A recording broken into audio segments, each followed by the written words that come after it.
कैसे हैं मेरे प्यारे दोस्तों। आई होप आप लोग अच्छे होंगे। बिल्कुल आज हम लोग लेकर के आए बिल्कुल टॉप लेवल का इंपॉर्टेंट क्वेश्चन आपके सभी के सामने। बिहार एसएससी के लिए बिल्कुल प्रीवियस ईयर का क्वेश्चन है, लेकिन अदर कॉम्पिटिटिव एग्जाम के लिए सबसे इंपॉर्टेंट क्वेश्चन की बात करें तो इसमें से आपको मिल जाते हैं जो टॉप लेवल का बिल्कुल निकाल कर दिया है।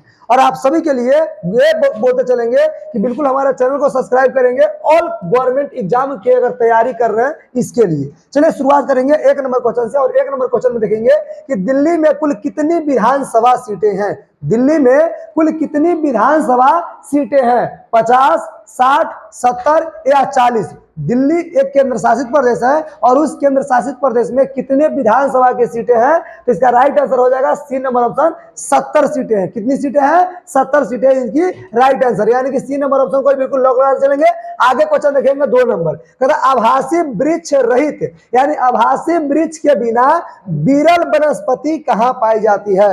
आभासी वृक्ष रहित विरल वनस्पति कहाँ पाई जाती है? टैगा में या अल्पाइन में, टुंड्रा में या छपारल में? इसका राइट आंसर यानी सही जवाब आपको देना है कि आभासी वृक्ष रहित विरल वनस्पति कहाँ पाई जाती है। तो इसका सही जवाब क्या हो जाएगा? इसका सही जवाब को आप देना है तो बिल्कुल सी नंबर टुंड्रा हो जाएगा। क्या हो जाएगा? टुंड्रा इसका बिल्कुल राइट आंसर होगा। क्लियर? आगे बढ़ेंगे, क्वेश्चन नंबर देखेंगे हम लोग 3। भूमि कारक को अन्य रूप में जाना जाता है। बताइए भूमि कारक को और कौन से रूप में यानी कौन से नाम से जानते हैं भूमि कारक को? कहता मृदीय कारक या जीवीय कारक, भू आकृति कारक या जलवायु कारक? सही जवाब आपको देना है कि भूमि कारक को अन्य रूप में जाना जाता है, यानी भूमि कारक का दूसरा नाम क्या है? तो भूमि कारक को दूसरा नाम मृदीय कारक है। क्या?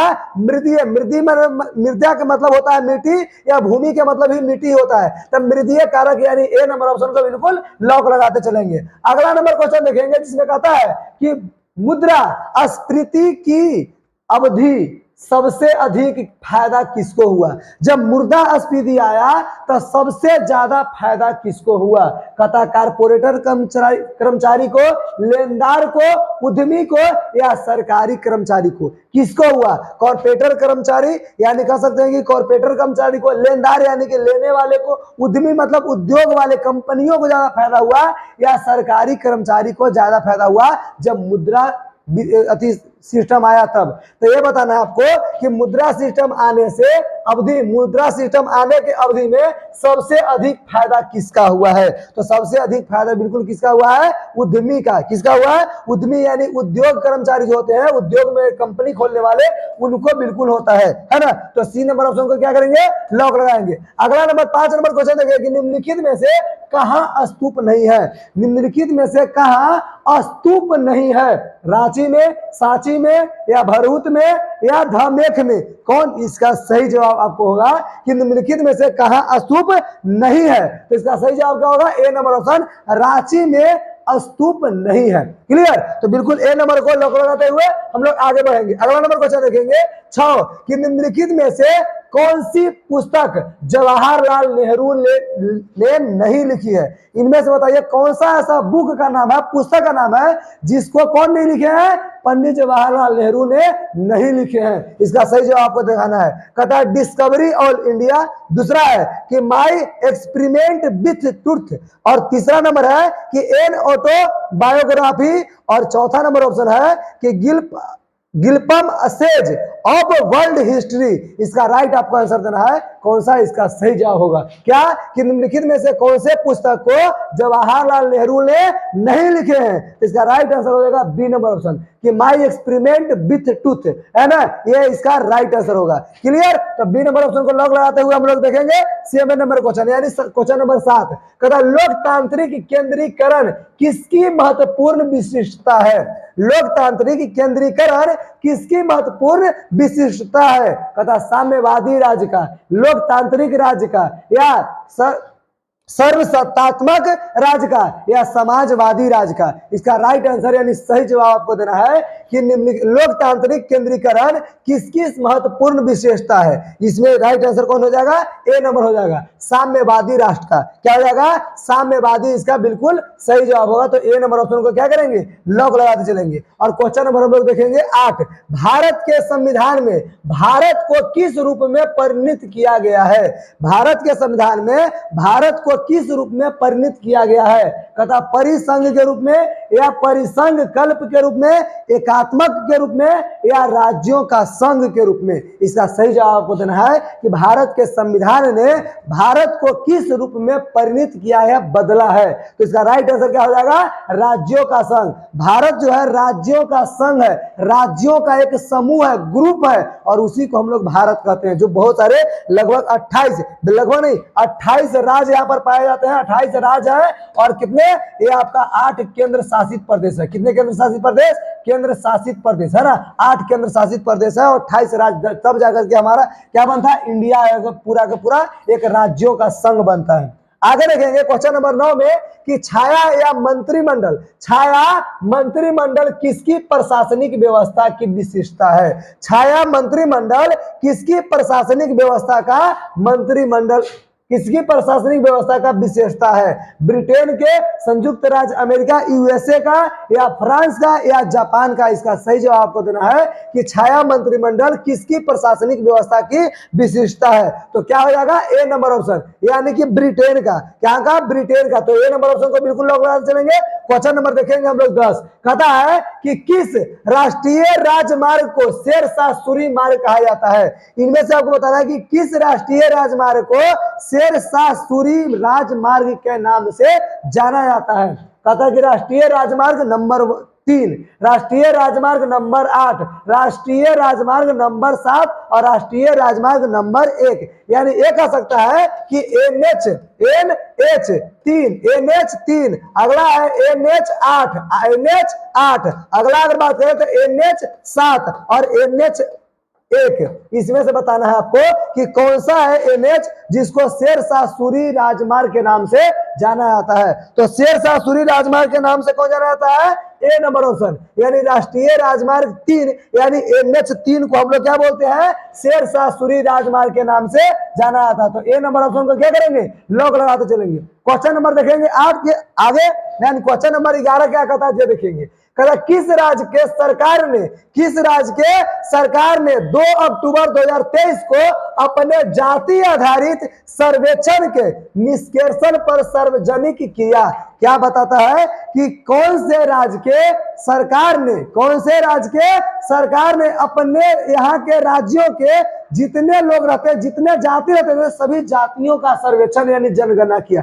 जाति जनगणना आप कह सकते हैं कि कौन से राज्य, भारत का कौन सा ऐसा राज्य है जो अपने राज्य के सभी जातियों का जनगणना कराया? मध्य प्रदेश के सरकार ने, उत्तर प्रदेश सरकार ने, या हरियाणा सरकार ने, या बिहार सरकार ने? तो आप सबको बहुत अच्छे से याद होगा, बिहार सरकार ने पूरे बिहार के जातियों के जाति जनगणना कराया था। क्या कराया था? जाति जनगणना। तो बिल्कुल याद रखेंगे, बिहार सरकार ये हो जाएगा। क्लियर? तो इसको बिल्कुल लॉक लगाते चलेंगे हम लोग डी नंबर ऑप्शन को। आगे अगर बढ़ेंगे तो क्वेश्चन नंबर देखेंगे हम लोग 12 कि आपूर्ति की मात्रा में वृद्धि किसे दर्शाती है? आपूर्ति की मात्रा में वृद्धि किसको दर्शाती है? ये आपको बताना है। आपूर्ति वक्र के वामपंथी अंतरण को, आपूर्ति वक्र के ऊर्ध्व प्रवृत्ति को, या आपूर्ति वक्र की अधो प्रवृत्ति को, या आपूर्ति वक्र के दक्षिण पंथी आचरण का? इसका सही जवाब को देना है कि कौन सा इसका बिल्कुल सही जवाब हो जाएगा। तो बिल्कुल इसका सही जवाब जो है बी नंबर हो जाएगा, यानी आपूर्ति वक्र की ऊर्ध्व प्रवृत्ति को, है ना। तो बी नंबर ऑप्शन को बिल्कुल लॉक लगाते चलेंगे। और आगे हम लोग देखेंगे कौन सा क्वेश्चन कहता है। क्वेश्चन नंबर 13, ब्राह्मणों पर भी जजिया लगाने वाला दिल्ली सुल्तान बताइए कौन है? बताएंगे आप कि दिल्ली का सुल्तान, दिल्ली का शासक यानी कि राजा कौन था जो हिंदुस्तान के ब्राह्मणों यानी पंडितों पर भी जजिया कर माने टैक्स, जजिया टैक्स लगाया था? तो बताइए कौन सा ऐसा है राजा जिसने जजिया टैक्स लगाया था? कहता अलाउद्दीन खिलजी, फिरोज शाह तुगलक और मोहम्मद तुगलक और बलबन में। इसमें से राजा का आपका नाम बताना है जो हिंदू ब्राह्मणों पर क्या लगाया था, टैक्स लगाया था। तो आपका राइट आंसर हो जाएगा क्या, ये B number option, Firoz Shah Tughlaq. Firoz Tughlaq या फिरोज शाह तुगलक भी हम लोग कहते हैं। और इसने बिल्कुल कट्टर एक मुस्लिमवादी था। कैसा था, कट्टर एक मुसलमान था, कट्टर मुसलमान, जो हिंदू के किस पे, ब्राह्मणों पर भी टैक्स लगाया था, कर लगाया था। तो बिल्कुल बी नंबर ऑप्शन को लॉक लगाते चलेंगे। क्वेश्चन नंबर देखेंगे आगे, यानी 14 नंबर क्वेश्चन देखिए क्या कहता है कि किसने मालदीव का राष्ट्रपति चुना गया। इसमें से बताइए कि किसने मालदीव का राष्ट्रपति चुनाव को वो जीत हासिल किया है, जीता है। तो मालदीव का राष्ट्रपति चुनाव जीता, इनमें से आपका नाम बताना है। डॉक्टर मोहम्मद मुइजू, और दूसरा नंबर है इब्राहिम मोहम्मद सोलिह, और तीसरा है अब्दुल्ला यामीन या मोहम्मद नसीद। इसका राइट आंसर आपको बताना है कौन सा इसका बिल्कुल सही जवाब हो जाएगा। तो इसका सही जवाब आपको बिल्कुल देख के बताना है कि डॉक्टर मोहम्मद मुइजू, इब्राहिम मोहम्मद सोलिह और अब्दुल्ला यामीन या मोहम्मद नसीर। इसका सही जवाब क्या होगा, तो बिल्कुल याद रखेंगे बी नंबर ऑप्शन, सॉरी ए नंबर ऑप्शन इसका बिल्कुल सही जवाब होगा। डॉक्टर मोहम्मद मुइजू है ना, डॉक्टर मोहम्मद मुइजू जो है बिल्कुल सही जवाब का था। तो ए नंबर ऑप्शन को बिल्कुल लोग लगाएंगे। किसने मालदीव का राष्ट्रपति चुनाव जीता, तो डॉक्टर मोहम्मद मुइजू ने। कौन है, डॉक्टर मोहम्मद मुइजू है ना। आगे बढ़ेंगे क्वेश्चन नंबर 15 कि केंद्र और राज्य के बीच केंद्रीय संसाधनों के निर्माण पर परामर्श करने के लिए राष्ट्रपति द्वारा किस निकाय का गठन किया जाता है। केंद्र और राज्य के बीच केंद्रीय संस्थानों के निर्माण पर परामर्श करने के लिए राष्ट्रपति द्वारा किस निकाय का गठन किया जाता है। कहता है कि टैरिफ आयोग, वित्त आयोग और योजना आयोग या कराधान जांच आयोग। इसका राइट आंसर यानी सही जवाब आपको देना है कि केंद्र और राज्य के बीच में केंद्रीय संसाधनों के निर्माण के लिए बताता है कि इसमें से कौन सा आयोग है और राष्ट्रपति द्वारा निकाय का गठन करता है। तो इसका सही जवाब क्या हो जाएगा, बिल्कुल याद रखेंगे ये आपका बी नंबर ऑप्शन बिल्कुल सही जवाब होगा, यानी कि वित्त आयोग। क्या हो जाएगा, वित्त आयोग। तो बी नंबर ऑप्शन को बिल्कुल लोग लगाते हुए चलेंगे हम लोग। अगला नंबर क्वेश्चन देखेंगे 16 नंबर, कहता है राइडर कप किस खेल के खिलाड़ियों को दिया जाता है। बताएंगे आप लोग, राइडर कप किस खेल के खिलाड़ियों को दिया जाता है। तो आपको बताना है कि बेसबॉल को बास्केटबॉल के खिलाड़ी को दिया जाता है, या ताश के खिलाड़ी को दिया जाता है, या गोल्फ के खिलाड़ियों को दिया जाता है। तो बताना है कि राइडर कप किस खेल के खिलाड़ियों को दिया जाता है। तो बिल्कुल याद रखेगा कि आपका डी नंबर ऑप्शन बिल्कुल सही जवाब है। क्या, गोल्फ के खिलाड़ियों को राइडर कप दिया जाता है। तो डी नंबर ऑप्शन को लॉक लगाते हुए आगे देखेंगे हम लोग 17 नंबर क्वेश्चन। गौतम बुद्ध का जन्म स्थान किसके द्वारा अंकित किया जाता है। बताइए, गौतम बुद्ध के जन्म स्थान को किसके द्वारा सूचित किया जाता है, अंकित किया जाता है, निर्देशित किया जाता है। कहता है कि बौद्ध मठ के द्वारा। दूसरा ऑप्शन है अशोक मौर्य का रूमिनदोई स्तंभ के द्वारा। तीसरा ऑप्शन है कि मूर्ति के द्वारा, और चौथा ऑप्शन है कि पीपल के वृक्ष के द्वारा। इसका आपको सही जवाब देना है कि गौतम बुद्ध का जन्म स्थान किसके द्वारा अंकित किया जाता है। बौद्ध मठ, अशोक मौर्य का रूमिनदोई स्तंभ, या मूर्ति, या पीपल वृक्ष। इसका सही जवाब क्या होगा, तो बिल्कुल बी नंबर ऑप्शन मारेंगे, अशोक मौर्य का रूमिनदोई स्तंभ। अशोक मौर्य का रूमिनदोई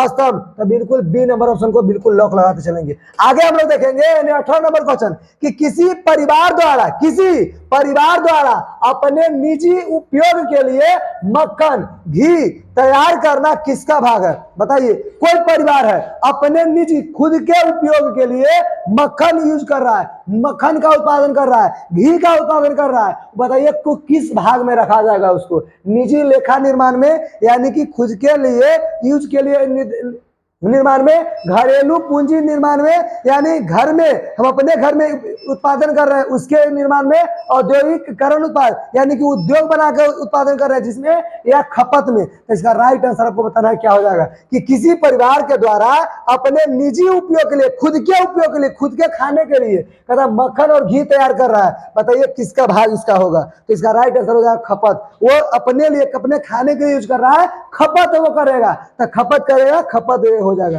है ना, खपत वाला भाग में आ जाएगा। तो डी नंबर ऑप्शन को बिल्कुल लोग लगा चलेंगे। अगला नंबर क्वेश्चन देखेंगे 19, कहता यूरोप में आलू की पैदावार किसने शुरू की थी? यूरोप में आलू का पैदावार किस देश ने शुरू की थी सबसे पहले? पहला पुर्तगीज, दूसरा है जर्मनी, तीसरा है स्पेनिश और चौथा है डच। तो इसका बताना है आपको कि यूरोप में आलू का पैदावार किस देश ने शुरुआत किया था। तो इसका राइट आंसर क्या हो जाएगा? स्पेनिश। क्या होंगे? स्पेनिश इसका बिल्कुल सही जवाब होगा। अगला नंबर क्वेश्चन हम लोग देखते चलेंगे, सी नंबर ऑप्शन को लॉक लगाते। और 20 नंबर क्वेश्चन देखिए क्या कहता है कि अमेरिका में शीतलहर की वर्तमान अवधि का कारण क्या है? अमेरिका में शीतलहर का वर्तमान अवधि का कारण क्या है? कहता है ध्रुवीय बवंडर, दूसरा नंबर कहता है जैव विविधताओं और आवास, तीसरा है जलवायु और ऊर्जा, चौथा ऑप्शन है कि राजनीतिक प्रशासन। इसके राइट आपको सही जवाब देना है कि अमेरिका में शीतलहर की वर्तमान अवधि किसके कारण होता है। तो इसका राइट आंसर हो जाएगा ए नंबर ऑप्शन, यानी कि क्या? ध्रुवीय बवंडर। क्या इसका राइट आंसर है? ध्रुवीय बवंडर। तो ए नंबर ऑप्शन को बिल्कुल सही जवाब देखेंगे। अमेरिका में शीतलहर की वर्तमान अवधि का कारण ध्रुवीय बवंडर है। क्या है? ध्रुवीय बवंडर। अगला नंबर क्वेश्चन देखेंगे 21 नंबर कहता है कि किसे संयुक्त रूप से मेडिसिन 2023 में नोबेल पुरस्कार के लिए चुना गया? किसे संयुक्त रूप से मेडिसिन के लिए, किसे संयुक्त रूप से किसके लिए? मेडिसिन के लिए कहता 2023 में नोबेल पुरस्कार के लिए चुना गया है। बताइए किसको? कहता कि एलेस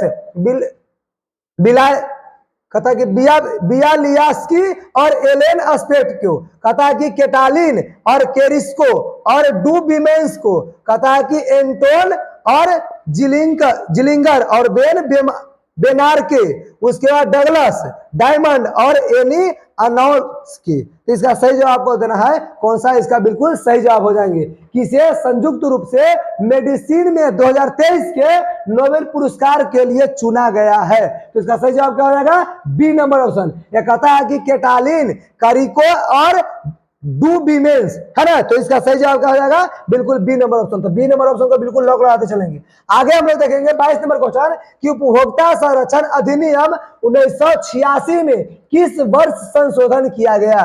उपभोक्ता संरक्षण अधिनियम 1986 में किस वर्ष संशोधन किया गया? 1992 में, 1995 में, 1994 में या 1991 में? इसका सही जवाब आपको देना है। तो इसका सही जवाब क्या हो जाएगा? 1991। क्या हो जाएगा? 1991 इसका बिल्कुल सही जवाब होगा कि 1991 में ईस्वी में उपभोक्ता संरक्षण अधिनियम 1986 को यानी कि संशोधन किया गया था। तो डी नंबर ऑप्शन को लॉक लगाते हुए अगला नंबर क्वेश्चन देखेंगे 23 नंबर। कहता कंप्यूटर में द्वितीय संग्राहक सिस्टम के रूप में निम्नलिखित में से किसका प्रयोग किया जाता है? आपको पता होना चाहिए कंप्यूटर में द्वितीय, एक तो आप लोग जानते हो कि स्टोरेज जो होता है वो कंप्यूटर का खुद का पर्सनल होता है, और एक द्वितीय मतलब दूसरा जो लगाया जाता है उसको किस रूप में हम लोग जानते हैं, कौन से नाम से जानते हैं? कहता है कंप्यूटर में द्वितीय यानी दूसरा संग्राहक मतलब स्टोरेज जिसको कहते हैं, स्टोरेज सिस्टम के रूप में निम्नलिखित में से किसका प्रयोग किया जाता है? रैम को, क्या फ्लॉपी को, या एपरोम को, या रोम को? इसका सही जवाब देना है कौन सा इसका सही जवाब हो जाएगा। तो बिल्कुल याद रखेंगे ये आपका बी नंबर उसका सही जवाब हो जाएगा। क्या हो जाएगा? बी नंबर इसका ऑप्शन है ये बिल्कुल सही होगा। यानी फ्लॉपी जो है कंप्यूटर में द्वितीय संग्राहक क्या है? सिस्टम है ना। तो बी नंबर ऑप्शन को क्या करेंगे? लॉक लगाते हुए आगे बढ़ेंगे। क्वेश्चन नंबर देखेंगे 24। क्या कहता है कि निम्नलिखित में से कौन आजाद हिंद फौज का संस्थापक था? ये आपको बताना है कि निम्नलिखित में से कौन है जो आजाद हिंद फौज का संस्थापक इनमें से है? कहता लाला हरदयाल, सुभाष चंद्र बोस, या वीर सावरकर, या चंद्रशेखर आजाद? इसका आपको राइट आंसर देना है कि निम्नलिखित में से कौन ऐसे व्यक्ति हैं जो आजाद हिंद फौज के क्या है? संस्थापक है। तो इसका राइट आंसर आप लोग कमेंट बॉक्स में देंगे,